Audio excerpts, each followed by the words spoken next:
Esta es una producción de Grupo Fórmula. Encuentra más contenido como este en radioformula.mx. Fíjese usted que Morena, Partido del Trabajo y el Partido Verde, en el Congreso, a través de iniciativas, pretenden modificar la Constitución y limitar las funciones del Poder Judicial, la presidencia de la Cámara de Diputados y prácticamente desaparecer a organismos autónomos, además de tener facultades para castigar al Tribunal Electoral. Y, por si fuera poco, evitar que la Suprema Corte pueda solucionar controversias constitucionales. Francisco Burgoa, eres todavía muy joven, pero ya con una intensísima y brillante carrera como constitucionalista. Te digo esto porque no sé si en tu trayectoria habías testimoniado, escuchado una andanada de esta naturaleza. ¿Y qué opinas sobre ello, Francisco Burgoa? ¿Cómo ves estas iniciativas morenas? Mi querido Ricardo, muy buenos días. De verdad, parece lo que acabas de decir, la síntesis de una crónica para asesinar nuestro Estado constitucional y de derecho. Yo creo que cuando menos en el tiempo reciente es Victoriano Huerta, el personaje que en los hechos pretendía y estaba aniquilando lo que era nuestra democracia constitucional.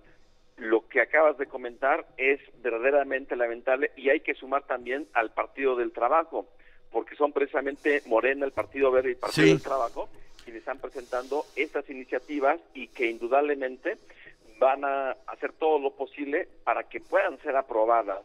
No es posible que se pretenda limitar las funciones de la Suprema Corte y no porque estemos a favor de que la Corte pueda estar declarando inconstitucional artículos de la Constitución, porque, por ejemplo, para la diputada Reina Asensio de Morena, quien presenta esta iniciativa, se le olvida que existe un principio fundamental que es de legalidad, en donde las autoridades única y exclusivamente pueden hacer aquello que la Constitución y las leyes le permiten. Entonces, establecer que la Corte no puede llevar a cabo interpretaciones para declarar inconstitucional la Constitución es algo que está de sobra. Es como pretender decir que el presidente de la República hay que prohibirle que él pueda vender una parte del territorio mexicano o cederla. De ninguna manera, si no están sus facultades, simplemente no lo puede hacer. Pero si nos damos con otros ejemplos de querer estar eliminando el Instituto Nacional Electoral, de que si el magistrado presidente de la Sala Superior del Tribunal Electoral está cometiendo violaciones a la Constitución, pueda ser destituido, o que el Consejo de la Judicatura Federal ya puede intervenir al Tribunal Electoral. O sea, pareciera que la crítica y sobre todo los pesos y los contrapesos, el equilibrio institucional, de ninguna manera les gusta a los propios integrantes de Morena y de sus aliados, y lo que buscan en los hechos, mi querido Ricardo, es una concentración del poder hacia el presidente, tener un hiperpresidencialismo. Les gusta intervenir en las facultades de los otros poderes y estar también con esto atentando contra la división de poderes, porque no les gustan los pesos y los contrapesos. ¿Cuál dirías que es la posibilidad? No tienes una bola de cristal, pero ¿cuál es la posibilidad de que estas iniciativas, y digo andanada porque son varias al mismo tiempo, puedan progresar al interior de un Congreso dominado por Morena y aliados?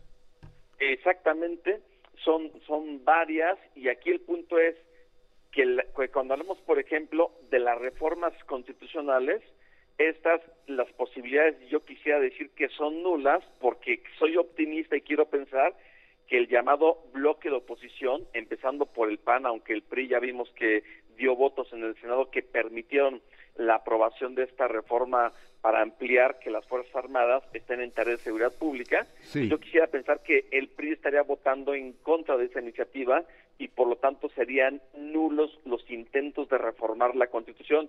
Eso es lo que mi espíritu de defensor de la Constitución y mi espíritu optimista diría.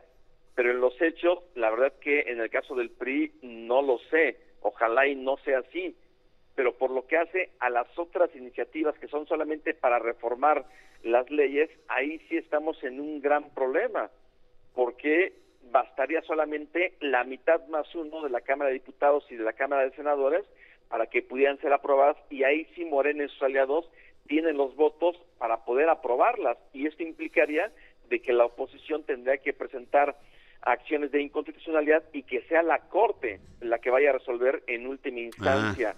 Todavía quedaría esa instancia.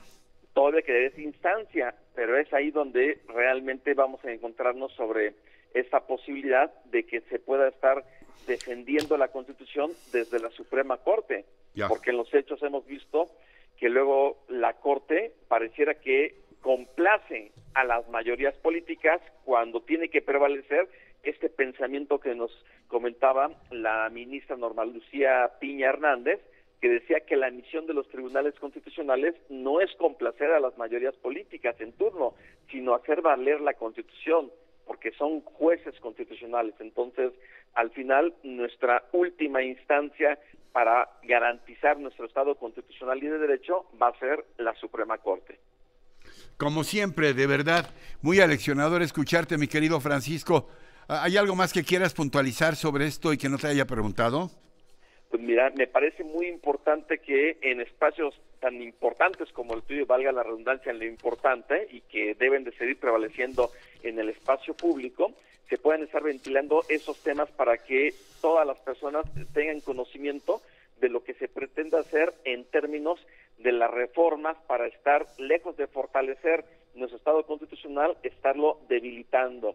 Son iniciativas que, en mi opinión, no tienen que prosperar, porque lejos, insisto, de fortalecer, va a estar debilitando o aniquilando división de poderes, los pesos y los contrapesos, el equilibrio que tiene que haber entre las instituciones públicas, y ojalá los diputados y los senadores de oposición hagan frente para no permitir ese tipo de aprobación de iniciativas que no estarían beneficiando en nada a nuestra democracia constitucional. De nuevo, mi agradecimiento más sincero, de verdad, por estar con nosotros. Siempre muy aleccionador escucharte, de verdad, mi querido Francisco Burgoa. Te mando un abrazo, gracias. Otra para ti, mi querido Ricardo, muy buenos días. Destacadísimo abogado constitucionalista. Esta fue una producción de Grupo Fórmula. Encuentra más contenido como este en radioformula.mx.